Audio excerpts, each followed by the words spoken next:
There you go. Now, both these birds were hatched and raised right here in the Jurong Bird Park at our Breeding and Research Center, which is located right up there. All right. Balang is close to about 17 years old.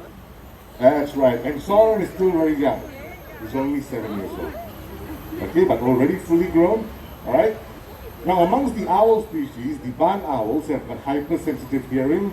They are able to pounce on a prey in total darkness just by relying on their sense of hearing. That's how powerful it is. Mr. Soren has done pretty well. Time for him to head back home. Let's give him a big round of applause, everyone. Thank you. Okay, ladies and gentlemen, back to Balang.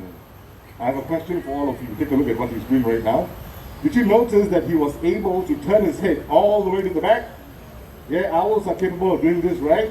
Okay, here's the question. How many degrees do you think an owl is able to turn its head? Not too sure? Okay, hang on. Since all of you are wearing masks, right, I might not be able to hear you clearly. So what I'm going to do is I'm going to shout out the answers or say out the answers. If you think it's right, raise your hands, okay? How many of you think it's about 360 degrees? Raise your hands. 360? Okay, what about 270 degrees? 270. All right, 180 degrees. There you go, 400 degrees. Okay, got you there.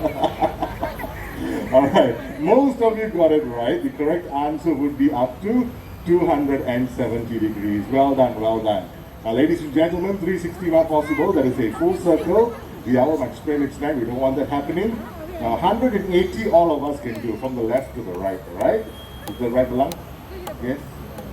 Want to go back home? Yes, okay, thank you very much. Let's give Balang a big round of applause, everyone. Thank you. Very playful owl, thank you. Now, talking about birds of prey, many of us think that they like to spend a lot of time high up in the air searching or hunting for food. Well, did you know that there are some birds of prey that prefer to spend most of their time on the ground foraging for food? Well, the next one that's going to make its way out is going to show you just that.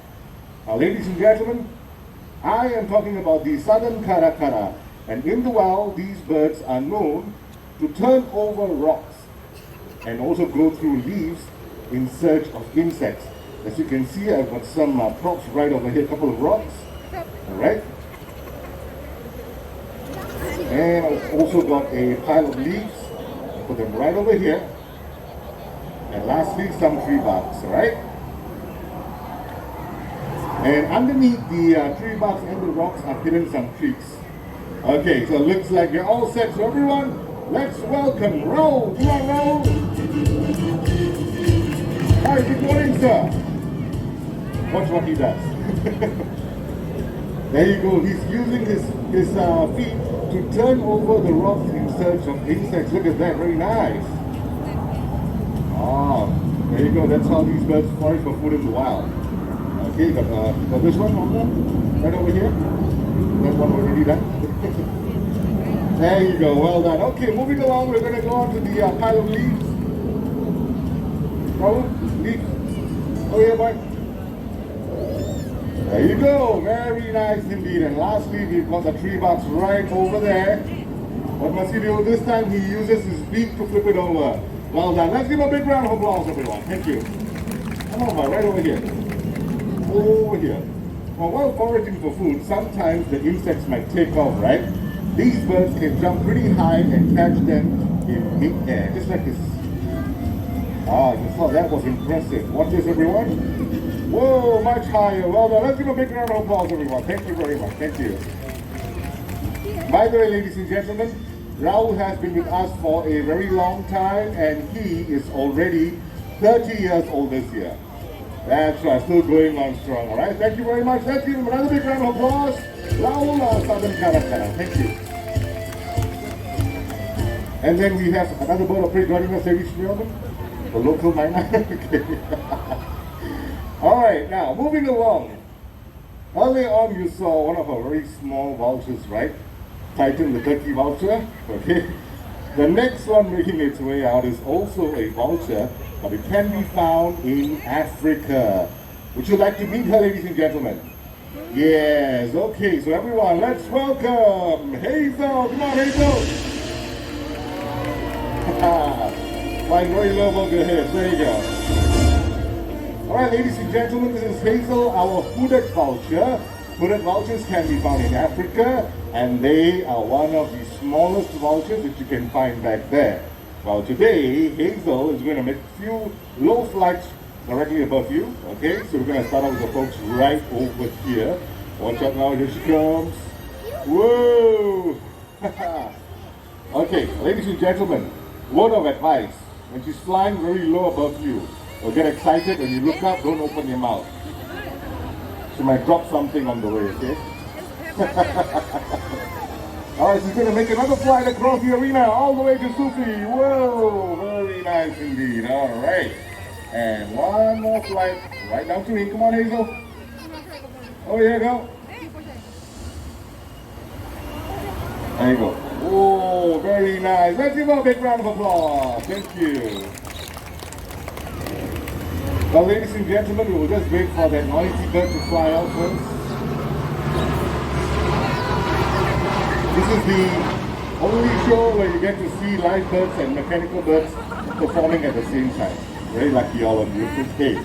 Alright, back to Hazel. It's unfortunate to know that hooded vultures are critically endangered in the wild. Not many of them left, alright? And a lot of conservation effort is needed to ensure that the numbers thrive again. But the good news is, Hazel over here has been selected for an overseas breeding program to increase the species. So she'll be leaving us in about a year or two, and we wish her good success, alright? Because vultures are extremely important birds to our environment. Hazel has done pretty well. Right now it's time for her to head back home. Thank you very much. Let's give Hazel a big round of applause, everyone. Thank you. There you go. Hooded vulture.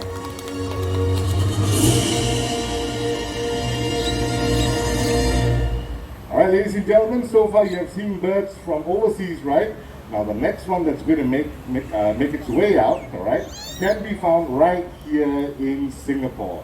Now, what the bird is going to do, it's going to show all of you how agile and maneuverable it is in flight. And to demonstrate that, I'm going to skewer a piece of food to the stick right over here.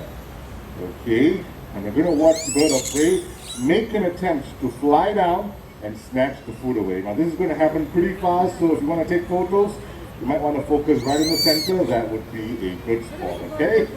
Alright, looks like we're all set. So ladies and gentlemen, boys and girls, let's welcome Rado. Come on, Rado. Oh, here, boy. Oh, here he comes. Boom, excellent. Okay, very quickly, we're going to try this one more time. One more time. Okay. Enjoying his treat right back there. Okay, Rado, one more time. Here, boy. Excellent. Well done indeed. Well done. Well, that's not it, ladies and gentlemen. Birds like Rado back there are also capable of catching insects in mid-air. So this time I'm going to toss food high up in the air, just like that. Wow, look at that. Impressive catch. Would you like to see more of that? Yes, okay. So without any further delay, let's welcome our team of Brahmanikai. Here they come.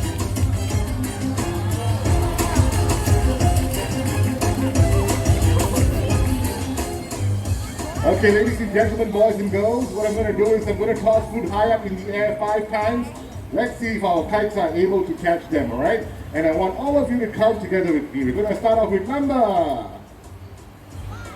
1. Nice. Okay. Number 2. 3.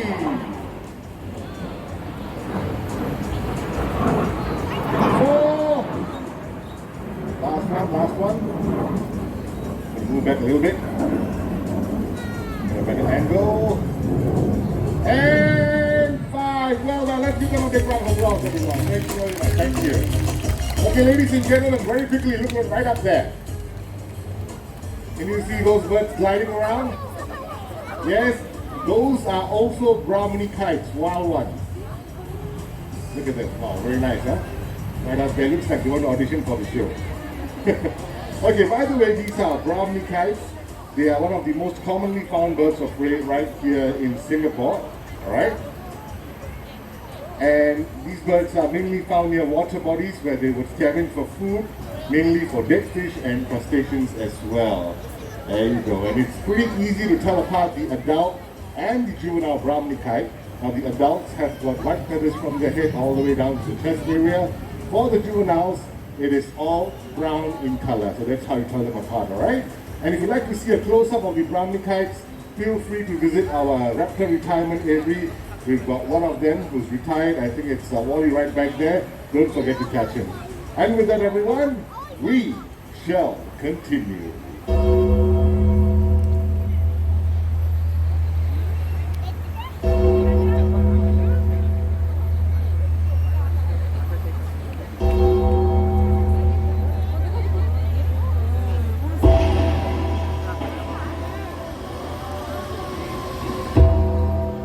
Vulture descends upon a carcass, more will follow.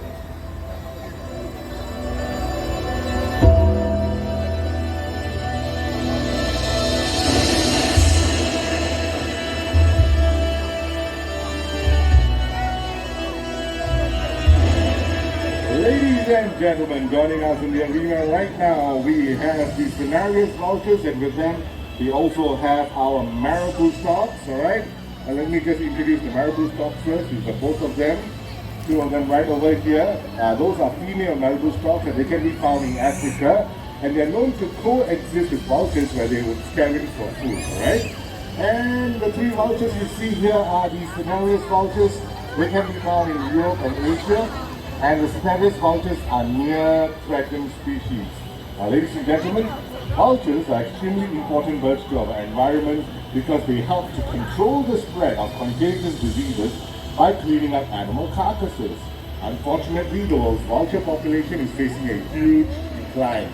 This is pretty evident in Asia and in Africa as well, and a lot of conservation effort is needed to ensure that their numbers thrive again. The good news is, recently we had partnered with BirdLife International to help conserve 3 critically endangered Asian vulture species in Cambodia. This would be the Asian white-backed vulture, the red-headed vulture, and also the slender-billed vulture. This conservation effort would not have been possible without your support. So please give yourselves a round of applause, everyone. Thank you for supporting us. Please continue to do so. And with that, after having seen all these birds flown here today, I'm sure all of you would agree that they certainly deserve and merit the title, the King of the Sky. Thank you very much, ladies and gentlemen. And with that, we have come to the end of our presentation. We hope you've enjoyed it as much as we have in presenting it to you. Alright, before you go, please remember to take all your belongings with you, ladies and gentlemen. It's been a great audience. Have a great day in the park. Thank you very much and goodbye. Thank you. So ladies and gentlemen, we will be moving off section by section. We're going to start off with the folks at A1 first, and then we'll move up to B2 and then D1, C2 and then C1 as well. Alright? Thank you very much.